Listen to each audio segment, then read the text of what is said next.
امروز میخوایم 5 مدل دسر لیوانی شیک و به صرفه درست کنیم. با موادی که در دسترس همه هست. دیگه نیاز نیست برای مهمونی‌ها و جشناتون کلی هزینه کنید.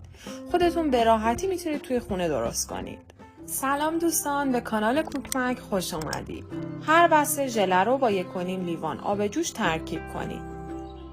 طعم ژله به ذائقه خودتون بستگی داره.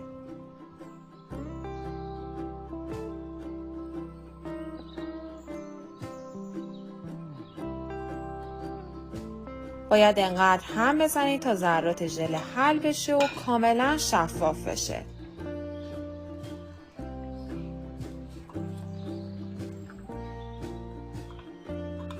نکته مهم اینه که به آب سرد نیازی نیست. اگه هنوز عضو کانال ما نشدید، دکمه سابسکرایب رو بزنید تا بتونید ویدیوهای بعدیمون رو ببینید. میتونید زنگوله کنارش رو هم فعال کنید تا به محض آپلود ویدیو جدید ازش با خبر بشید.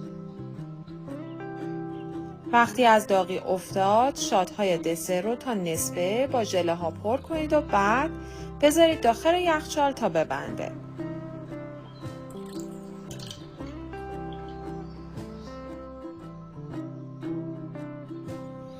بعد از اون باید مواد کرمی رو درست کنید.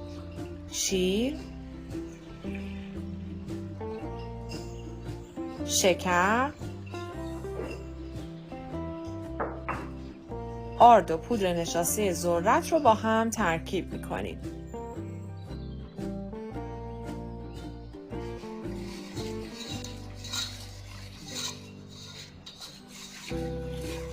روی حرارت ملایم مدام هم بزنید تا غلیظ شه. بعد به جوش میاد.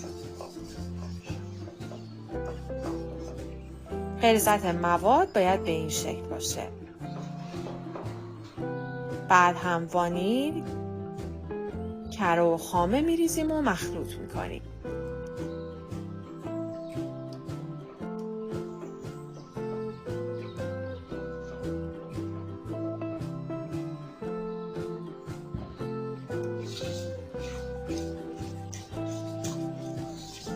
روش نایلون بذارید تا روی نبند و بذارید کنار تا خنک بشه.